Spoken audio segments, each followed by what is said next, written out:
नमस्कार, मी सिद्धेश ताकवले. दुपारचा 1 वाजतोय आणि आपण पाहताय जय महाराष्ट्र बुलेटिनच्या सुरुवातीलाच बातमी आहे माधवी खंडाळकर यांच्या संदर्भातली. आधी आरोप केला, नंतर पलटी मारली. माधवी खंडाळकर यांचा रुपाली पाटील यांच्यावर मारहाणीचा आरोप आता बसतोय. कारण बातमी चर्चेत येताच खंडाळकर यांनी भूमिकाच बदलली. नेमकं काय झालं होतं हे सुद्धा आपण पाहूया.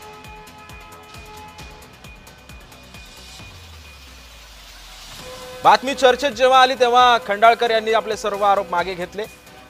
आधी आरोप केले, रुपाली पाटील यांच्यावरती आरोप केला, मारहाणीचा आरोप केला आणि त्यानंतर जेव्हा हे सगळं प्रकरण मीडियामध्ये आलं तेव्हा तात्काळ त्यांनी ही आरोप जी केलेला होती ती सुद्धा मागे घेतली.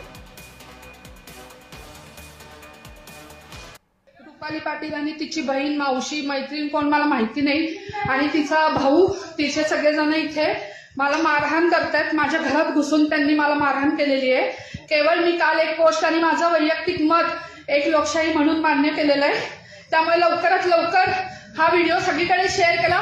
रुपाली पाटीलनी केलेलं आहे हे सगळं. माझी अवस्था रुपाली पाटील हिने केलेली आहे आणि तिची बहीण प्रिया पाटील तिने त्या कुत्रीला बरोबर पाठवून हे सगळं कारस्थान केलेलं आहे. तुम्ही याची दखल घ्या. आज दिवसभरामध्ये जे काही चाललेलं आहे त्याच्यात कुठलीही राजकीय घडामोडी नव्हती. मी रुपाली पाटील असू दे, प्रिया पाटील असू दे, आम्ही खूप लहानपणापासून एकत्र होतो. काही गैरसमजुतीमधून आणि काही गोष्टींमधनं हे वादविवाद वाढत चालले होते. गेले बरेच वर्ष एकमेकांना आम्ही तोंड सुद्धा दाखवत नव्हतो. अचानक या सगळ्यांमधनं काही ना काही असतात गैरसमज करणारे लोक आणि त्यामुळे आपल्या डोक्यामध्ये काही गोष्टी राहून गेलेल्या असतात. त्यातून या गोष्टी घडलेल्या आहेत. तर ते सगळे वाद आम्ही आता पर्सनली एक परिवार समजून मिटवत आहे. त्यामुळे प्लीज याचं कोणी कुठल्याही प्रकारचं राजकारण करू नये. तेव्हा आपण पाहतोय माधवी खंडाळकर यांनी जेव्हा हे प्रकरण सर्वत्र चर्चेत आलं तेव्हा तात्काळ पलटी मारलेली आहे.